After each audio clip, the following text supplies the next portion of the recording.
O Senhor esteja convosco. Ele está no meio de nós. Proclamação do Evangelho de Jesus Cristo, segundo João.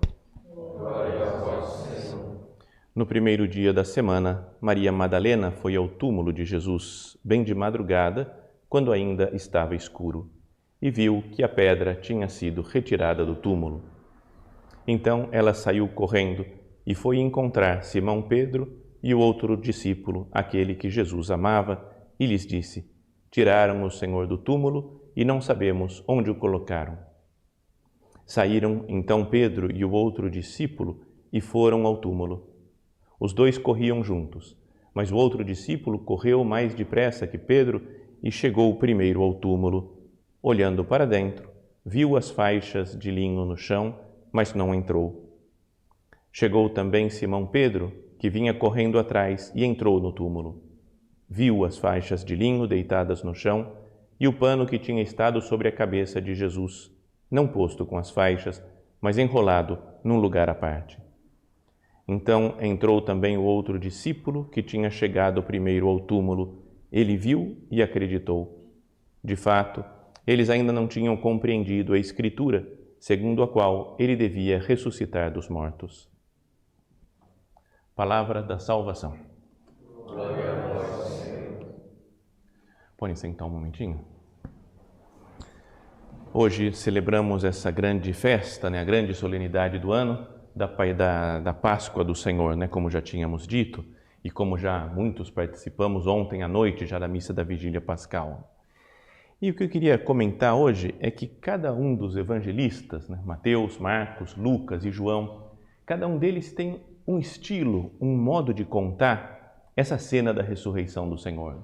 Foi algo tão chamativo, tão maravilhoso, que marcou todo mundo, mas que cada um conta do seu modo, falou, eu vi assim, eu entendi desse jeito. Então, parece que tem algumas diferenças entre as narrações da ressurreição, mas cada um tem uma característica que a gente pode meditar. Ontem nós falávamos já aqui na missa do sol que surge, que é o Cristo ressuscitado, que falava São Marcos.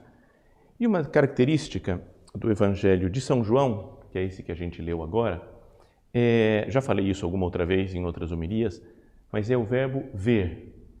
Aparece várias vezes aqui nesse trecho. Diz que Maria Madalena, quando foi de madrugada, foi no sepulcro, viu que a pedra tinha sido retirada. Depois foi avisar São João e São Pedro, eles foram correndo, e aí quando chegou lá dentro quando chegou primeiro João no túmulo, ele viu as faixas de linho lá dentro. Depois chegou Pedro e entrou no túmulo, e fala que ele viu as faixas de linho no chão e o pano que tinha estado sobre a cabeça de Jesus. E por fim entra São João também, fala, e ele viu e acreditou. Várias vezes aparece esse verbo ver. Para nós é tudo a mesma coisa, parece, A gente fala viu. Às vezes a gente pode falar olhou, mas tudo tem um sentido mais ou menos parecido. Mas no original, aqui como escreveu São João em grego, são 3 verbos diferentes, que a gente traduz tudo por ver. Então o primeiro é blepo, o segundo é theoreo e o terceiro horal. E cada um tem um grau de profundidade. O blepo é ver mais superficialmente, o theoreo é já ver estudando a coisa. Daí talvez venha a palavra teoria, porque eu estou estudando, estou querendo entender o que está acontecendo. E o mais profundo é o horal, quando eu já vi tudo, vi que por trás desses panos existe a ressurreição de nosso Senhor Jesus Cristo. Então começa, se a gente fosse ler em grego, seria Maria Madalena foi ao túmulo e blepo, que a pedra tinha sido retirada. Só viu, constatou um fato. Depois, quando vem João e Pedro entra no sepulcro e ele theoreu, está estudando, fala, por que essas faixas de linho estão aqui? Se Jesus fosse roubado, ninguém ia tirar as faixas de linho e roubar só o corpo. Se fosse para roubar Jesus, rouba com os panos que estão envolvendo, muito mais fácil, muito mais simples. Então ele começou a fazer uma teoria. O que será que está acontecendo? Viu como theoreu. Mas depois, então, entrou outro discípulo, que é aquele que Jesus amava, que tinha um coração mais em Cristo, e ele oral e acreditou. Ele precisou ver a fundo para entender plenamente as Escrituras. De fato, ainda não tinha compreendido as Escrituras, segundo a qual deveria ressuscitar dos mortos. Só quando ele viu aqueles sinais. Bom, tem essa gradação no ver. Mas até agora não tinham visto fisicamente, não podiam ter tocado ainda em Jesus. Só viram os sinais da ressurreição. Estavam vendo com os olhos da fé. Isso é que a gente pode pensar. Eu também vejo Cristo, mas com os olhos da fé. Sei que Ele ressuscitou, Renovo hoje a minha fé na ressurreição do Senhor.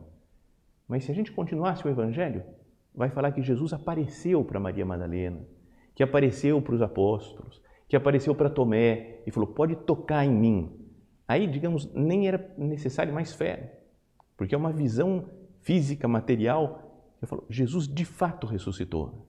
Viram e tocaram em Cristo. E agora ligamos com a primeira comunhão do Thomas e do Léo, que o que eles vão fazer hoje é mais do que fizeram esses apóstolos e Maria Madalena hoje, nesse dia, porque eles vão ver e tocar em Jesus. Porque o Cristo que ressuscitou hoje, que saiu do sepulcro, é o mesmo Cristo que está aqui, que está dentro do sacrário, que vai se fazer presente na Eucaristia. E essa fé que a gente deve ter é o mesmo Jesus. Sabem que uma vez tinha um amigo que ele falou que ele queria tanto ter vivido 2000 anos atrás, ter conhecido Jesus, assim, ver os milagres, ver as coisas. Então, ele, alguma vez no sacrário, ele falou, pô, Jesus, queria tanto ter te conhecido. E que ele falou, não sei como é que é, mas ele falou, eu escutei. Ele falou, mas eu estou aqui. E ficou branco, cara. Ele falou, meu Deus, é verdade, o mesmo Jesus de 2000 anos atrás está aqui. Só que não é o Jesus antes da morte, é o Jesus ressuscitado, que se encontra de fato, vencedor da morte e do pecado, que se encontra e toca nos discípulos. Então hoje rezamos aí para o Léo, para o Thomas, por todos nós que vamos participar da Santa Eucaristia, porque cada um de nós vai tocar o Senhor. E que esse toque, além de ver o Senhor, transforme as nossas vidas. Louvado seja nosso Senhor Jesus Cristo.